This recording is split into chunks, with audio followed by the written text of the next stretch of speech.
Hello दोस्तों, welcome to my channel. आज मैं आपको कैलेंडर टॉपिक में ऐसा कंसेप्ट बताने वाला हूं जहां से कॉम्पिटिटिव एग्जाम में क्वेश्चन बार बार पूछे जाते हैं। कौन से 2 महीनों का कैलेंडर एक जैसा होगा? 2 महीनों का कैलेंडर एक जैसा होगा, इसका क्या मतलब हुआ? मैंने कैलेंडर ले लिया 1999 का, या मैंने कैलेंडर ले लिया 2003 का। अब मैंने उस 2003 के कैलेंडर से 2 महीने ले लिए, अप्रैल और जुलाई के। अब माना 1 अप्रैल को मंडे है और 1 जुलाई को भी मंडे है। अब इन दोनों के पहले दिन सेम हो गए, तो इन दोनों महीनों का कैलेंडर रिपीट करेगा। 2 अप्रैल और 2 जुलाई को क्या होगा? ट्यूसडे होगा। 3 अप्रैल और 3 जुलाई को क्या होगा? वेडनेसडे होगा। इन दोनों महीनों का कैलेंडर रिपीट करेगा। अब हम पता कैसे करेंगे कि ऐसे कौन से 2 महीने हैं जिनका कैलेंडर रिपीट करेगा? अब आपको पता होना चाहिए कि दिन हमेशा 7 की मल्टीपल में रिपीट करते हैं। अगर आज संडे है तो 7 दिन बाद भी संडे होगा, 14 दिन बाद भी संडे होगा, 70 दिन बाद भी संडे होगा, 700 दिन बाद भी संडे ही होगा। अब अगर किन्हीं भी 2 महीनों के बीच में दिनों की संख्या 7 का मल्टीपल है तो इन दोनों महीनों के कैलेंडर रिपीट करेंगे। देखिए, अप्रैल में कितने दिन होते हैं? अप्रैल में होते हैं 30 दिन। 30 को 7 से डिवाइड करेंगे तो रिमाइंडर कितना आएगा? 2। अप्रैल के बाद आता है मई में कितने दिन होते हैं? मई में होते हैं 31 दिन। तो मई का रिमाइंडर कितना आएगा? मई का रिमाइंडर आएगा 3। इसके बाद आता है जून का रिमाइंडर कितना होगा? जून में 30 दिन होते हैं, जून का रिमाइंडर होगा 2। अब जुलाई को काउंट नहीं करेंगे। क्यों? क्योंकि हमें इन दोनों के पहले दिन सेम बनाना है। अगर इन दोनों के पहले दिन सेम हो जाएंगे तभी तो इन दोनों महीनों का कैलेंडर रिपीट करेगा। अब मैंने अप्रैल का रिमाइंडर ले लिया 2, मई का रिमाइंडर ले लिया 3, जून का रिमाइंडर ले लिया 2। अब अगर मैं जुलाई के रिमाइंडर को भी यहाँ काउंट कर लूँ तो मैं 1 अप्रैल से 1 जुलाई का कैलेंडर थोड़ी ही चेक कर रहा हूँ, मैं 1 अप्रैल से 1 अगस्त का कैलेंडर चेक कर रहा हूँ। तो यहाँ जुलाई को काउंट नहीं करेंगे। अब टोटल रिमाइंडर कितना हो गया? 2 और 3 5 और 2 7। टोटल रिमाइंडर हो गया 7। अब 7 को 7 से भाग करेंगे तो रिमाइंडर कितना आएगा? 0। देखिए, रिमाइंडर आ गया 0, यानी अप्रैल और जुलाई का कैलेंडर रिपीट करेगा। इन दोनों के पहले दिन, दूसरे तीसरे ये सारे दिन रिपीट करेंगे। अब अगर आप रिमाइंडर ना लेना चाहो तो दिन भी ले सकते हैं। अप्रैल में कितने दिन होते हैं? 30 दिन। मई में होते हैं 31 दिन और जून में होते हैं 30 दिन। टोटल कितने दिन हो गए? टोटल हो गए 91 डेज। इसको 7 से डिवाइड करेंगे तो रिमाइंडर कितना आएगा? 7 एकम 7, 21 बजे 7 तिया 21। रिमाइंडर आया 0। देखिए, यहाँ भी रिमाइंडर 0 आया। तो आप दिन भी ले सकते हैं या रिमाइंडर भी ले सकते हैं। तो अप्रैल और जुलाई का कैलेंडर रिपीट करेगा। अब ऐसे और कौन से 2 महीने हैं जिनका कैलेंडर रिपीट करेगा, उसको मैं नेक्स्ट क्वेश्चन में बताऊँगा। दोस्तों, अब मार्च और नवंबर के महीने को चेक करके देखते हैं कि इनका कैलेंडर सेम होगा या नहीं। अगर इन दोनों महीनों के बीच में दिनों की संख्या 7 का मल्टीपल होगी तब इन दोनों महीनों के कैलेंडर रिपीट करेंगे। अब देखिए, मार्च में कितने दिन होते हैं? मार्च में होते हैं 31 दिन। तो इसका रिमाइंडर कितना आएगा? 31 को 7 से डिवाइड करेंगे, 7 चौक 28, 3 रिमाइंडर आएगा। मार्च के बाद अप्रैल में 30 दिन होते हैं, इसका रिमाइंडर 2। मार्च अप्रैल मई में 31 दिन होते हैं, इसका रिमाइंडर 3। मार्च अप्रैल मई जून में 30 दिन होते हैं, तो इसका रिमाइंडर कितना आएगा? 2। जुलाई में 31 दिन होते हैं, तो इसका रिमाइंडर कितना आएगा? 3। अगस्त में भी 31 दिन होते हैं, तो इसका रिमाइंडर भी 3 होगा। सितंबर में 30 दिन होते हैं, तो इसका रिमाइंडर होगा 2। सितंबर के बाद आएगा अक्टूबर में 31 दिन होते हैं, तो अक्टूबर का रिमाइंडर आएगा 3।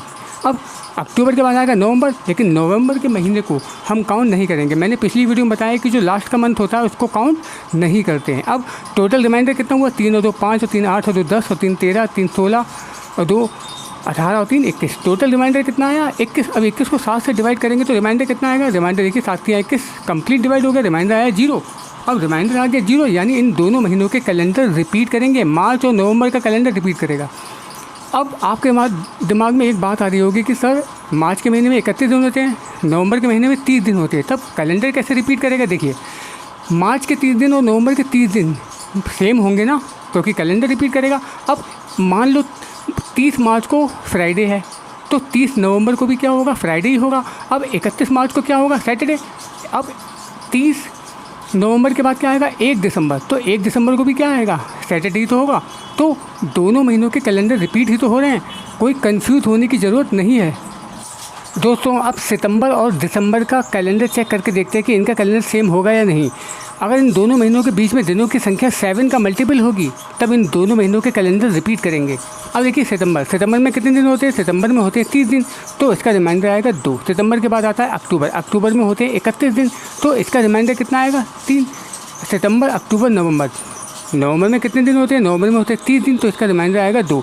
अब नवंबर के बाद आता है दिसंबर, लेकिन दिसंबर के महीनों को काउंट नहीं करेंगे। मैंने बताया है कि आखिरी के मंथ को, लास्ट के मंथ को काउंट नहीं करते हैं। अब टोटल रिमाइंडर कितना हुआ? 2 3 5 2 7। देखिए, रिमाइंडर आ गया 7। 7 को 7 से डिवाइड करेंगे तो यहाँ रिमाइंडर कितना मिलेगा? 0। तो जो दिनों की संख्या है इन दोनों के बीच के वो 7 है। 7 का मल्टीपल आया ना, तो सितंबर और दिसंबर के कैलेंडर रिपीट करेंगे। अब चेक करते हैं जुलाई और अक्टूबर का कैलेंडर।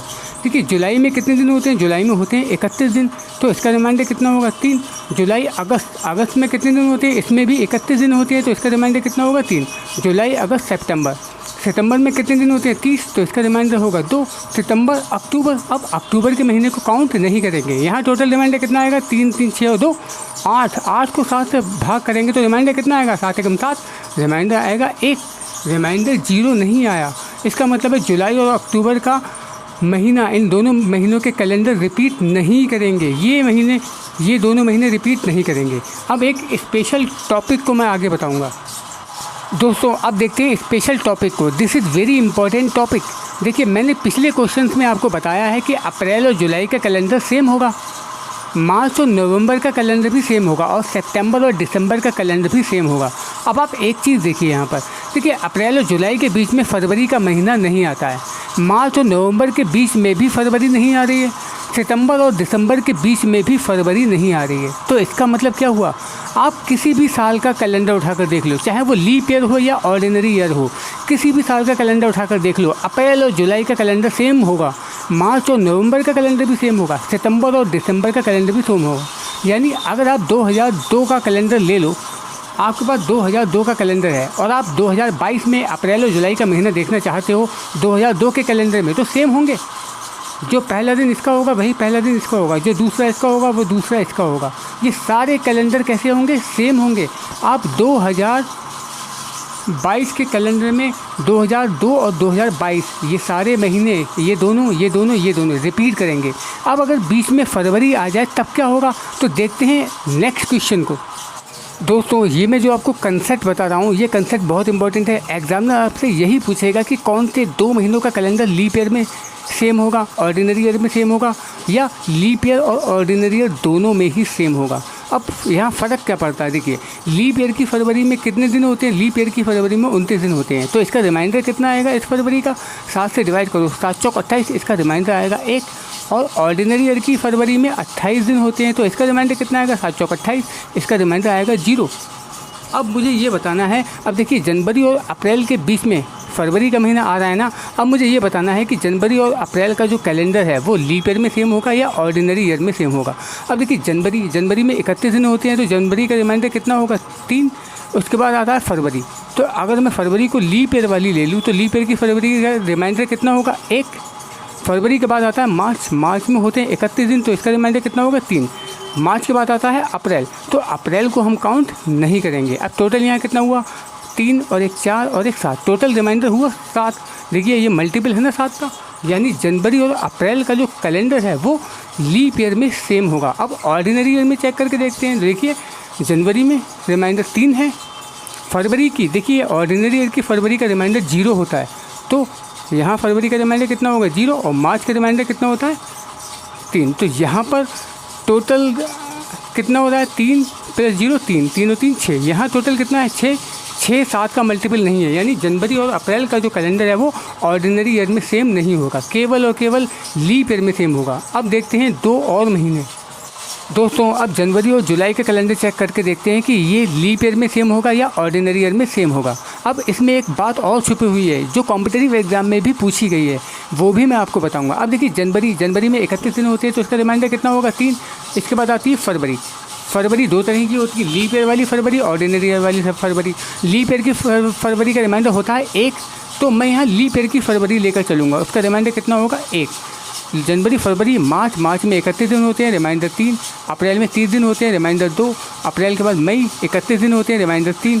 फिर आता है जून 30 दिन होते हैं, रिमाइंडर 2। अब जून के बाद क्या आएगा जुलाई, तो जुलाई को काउंट हम यहाँ नहीं करेंगे। अब यहाँ टोटल रिमाइंडर कितना हुआ 3 और 1 4, 3 7 2 9, 3 12 और 2 14, टोटल रिमाइंडर हुआ 14। ये 14 7 का मल्टीपल है, यानी जनवरी और जुलाई का जो कैलेंडर है वो लीप ईयर में सेम होगा, ऑर्डिनरी ईयर में नहीं, क्योंकि ऑर्डिनरी ईयर का रिमाइंडर अगर हम यहाँ 0 लेंगे तो यहाँ 1 कम हो जाएगा, 13 रह जाएगा, तो 13 7 का मल्टीपल नहीं है। अब जो इम्पॉर्टेंट चीज़ है वो क्या है, देखिए जनवरी के महीने में कितने दिन होते हैं 31 दिन होते हैं, जुलाई के महीने में भी 31 दिन होते हैं, तो लीप ईयर की फरवरी के यही दो इकलौते ऐसे महीने हैं जिनके आखिरी दिन भी सेम होंगे। ये बात कॉम्पिटिटिव एग्ज़ाम में पूछी गई है। अब आगे चलते हैं दोस्तों, वीडियो के लास्ट में मैं आपको एक टेबल बना कर दूंगा। वो टेबल आपके लिए बहुत इंपॉर्टेंट है। इस तरह का कोई भी क्वेश्चन कॉम्पिटिटिव एग्जाम में आ जाएगा तो उस टेबल की हेल्प से आप बहुत आसानी से कर सकते हैं। अब जनवरी और अक्टूबर इन दोनों में भी एक इम्पॉर्टेंट चीज़ छिपी हुई है, वो मैं आपको बताऊँगा। अब देखिए, जनवरी और अक्टूबर का जो कैलेंडर है वो लीप ईयर में सेम होगा या ऑर्डिनरी ईयर में सेम होगा, वो हमें चेक करना है। देखिए, जनवरी में होते हैं 31 दिन, इसका रिमाइंडर होगा 3 फरवरी। यहाँ मैं फरवरी लूँगा ऑर्डिनरी ईयर वाली, जिसमें 28 दिन होते हैं, तो इसका रिमाइंडर 0। जनवरी फरवरी मार्च में 31 दिन होते हैं, इसका रिमाइंडर 3। अप्रैल में 30 दिन होते हैं, इसका रिमाइंडर 2। अप्रैल के बाद मई 31 दिन होते हैं, इसका रिमाइंडर 3। जून 30 दिन होते हैं, इसका रिमाइंडर 2। जुलाई में होते हैं 31 दिन, इसका रिमाइंडर 3। अगस्त में भी 31 दिन होते हैं, इसका रिमाइंडर 3।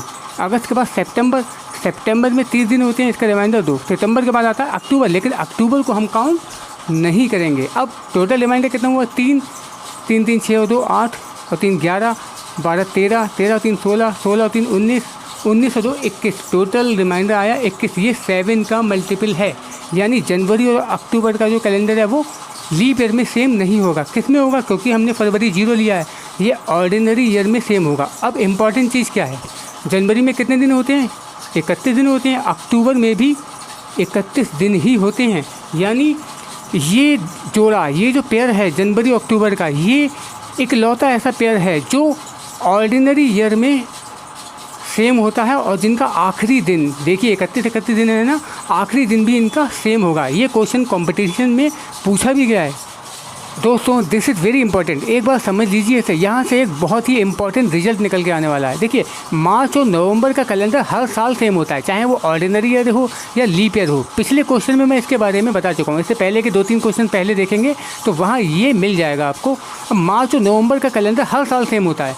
अब हमें चाहिए फरवरी और नवंबर का कैलेंडर देखना है कि फरवरी और नवंबर का कैलेंडर सेम है या नहीं है। अब देखिए, मार्च और नवंबर, यहाँ क्या है? फरवरी और नवंबर। अब मैंने पीछे बताया था मार्च और नवंबर के बारे में, इन दोनों महीनों का कैलेंडर हर साल सेम होगा। तो इसका रिमाइंडर कितना निकल के आया था? इसका रिमाइंडर टोटल निकल के आया था 21। अब अगर यहाँ है फरवरी, अगर मैं इस फरवरी को ऑर्डिनरी ईयर वाली ले लूँ तो ऑर्डिनरी ईयर का रिमाइंडर कितना होता है? 0। और मैं इसमें ऑर्डिनरी ईयर का रिमाइंडर जो फरवरी 0 होती है उसको ऐड कर दूँ तो टोटल कितना आ रहा है? टोटल वही 21 ही तो आ रहा है। ये जो 21 है ये 7 का मल्टीपल है, यानी 7 का मल्टीपल, यानी फरवरी और नवंबर का ये जो कैलेंडर है ये रिपीट करेगा।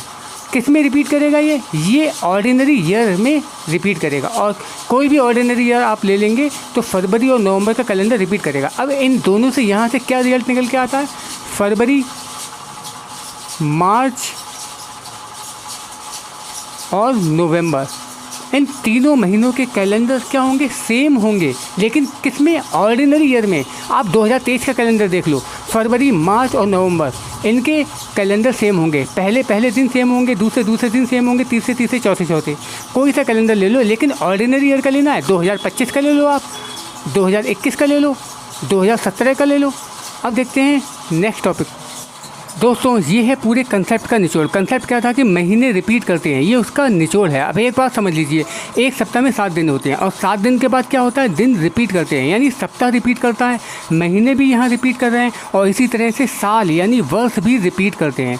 कौन कौन से वर्ष रिपीट करेंगे उसको मैं नेक्स्ट वीडियो में बताऊंगा। अब यहाँ देखिए, ये 3 पेयर हैं हमारे पास, अप्रैल, जुलाई, मार्च, नवंबर, सितंबर, दिसंबर। इनका जो कैलेंडर है वो हर साल सेम होगा, चाहे वो ऑर्डिनरी ईयर हो या लीप ईयर हो।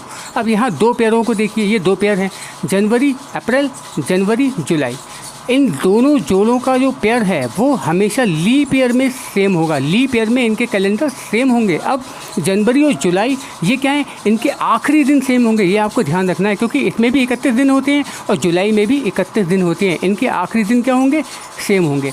अब यहाँ देखिए, जनवरी, अक्टूबर, फरवरी, नवंबर और फरवरी, मार्च और नवंबर, ये जो 3 आपको दे रखे हैं जोड़े, इनमें क्या होगा? ये ऑर्डिनरी ईयर में हमेशा सेम रहेंगे। और जनवरी और अक्टूबर, इसमें 31 दिन होते हैं, इनके आखिरी दिन सेम होंगे। ये चीज़ आपको याद रखनी है, क्वेश्चन बहुत ही आसानी से आप कर सकते हैं।